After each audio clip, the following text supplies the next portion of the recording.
The Indus River, a lifeline, a source of life, culture, and conflict. For millennia its waters have nourished civilizations, its currents mirroring the ebb and flow of history. But this river, flowing from the Himalayas to the Arabian Sea, is also a river divided. It is a river that has come to symbolize the fractured relationship between India and Pakistan. Since 1960, the Indus Waters Treaty has stood as a fragile but enduring pact, governing the sharing of the Indus and its tributaries. It has weathered wars, diplomatic standoffs, and the bitter legacy of partition. Yet today the treaty is facing its most serious challenge yet.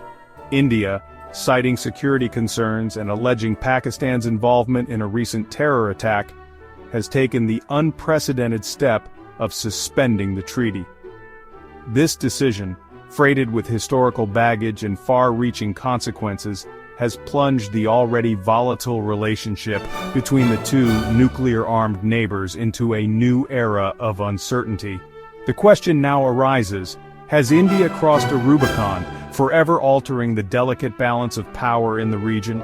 Or is this a calculated gamble, a desperate attempt to force Pakistan's hand? The Indus Waters Treaty, signed in 1960 after nearly a decade of negotiations, was hailed as a triumph of diplomacy. Brokered by the World Bank, the treaty allocated the three eastern rivers, Ravi, Bas, and Sutlej, to India. Pakistan, in turn, was granted the right to the waters of the three western rivers, Indus, Jhelum, and Chenab.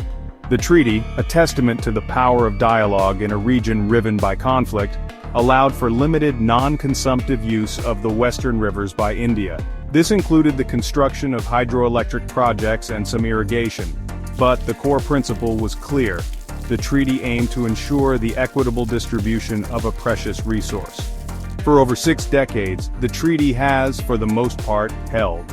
It survived the 1965 and 1971 wars, becoming a symbol of hope, a beacon of cooperation in an otherwise tumultuous relationship.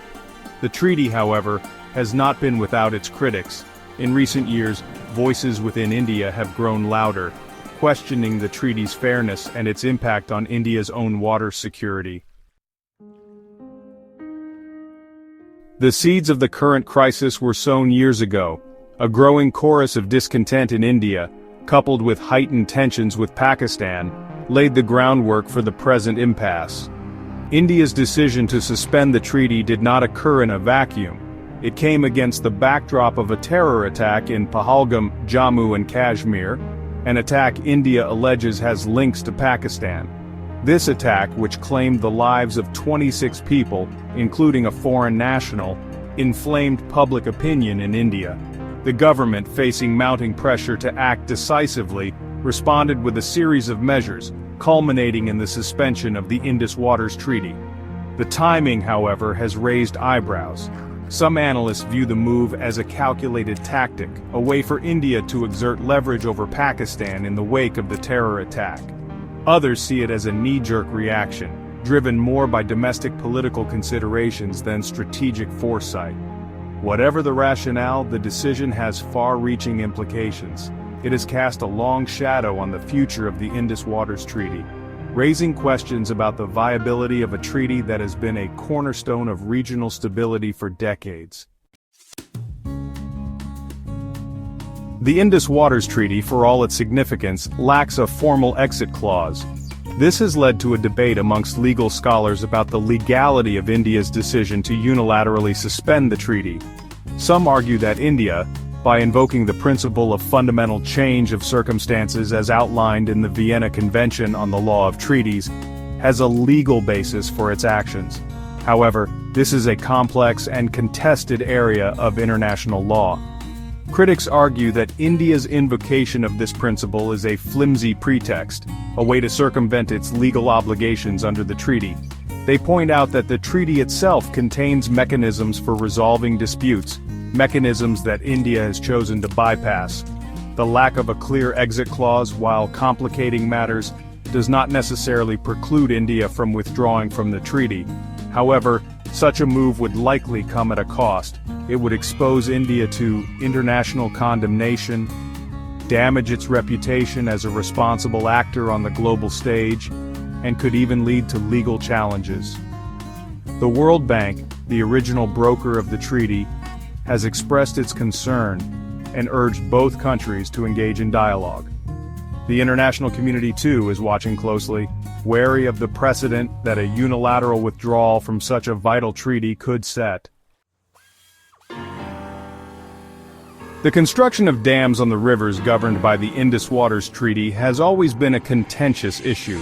While these projects promise economic benefits and energy security, they also raise concerns about water distribution and environmental impacts. How do these dams affect the delicate balance established by the treaty? And what are the long-term consequences for both nations? Beyond the immediate concerns of water usage and distribution, the Indus Waters Treaty holds significant strategic implications. Control over water resources can translate into leverage in broader geopolitical contexts.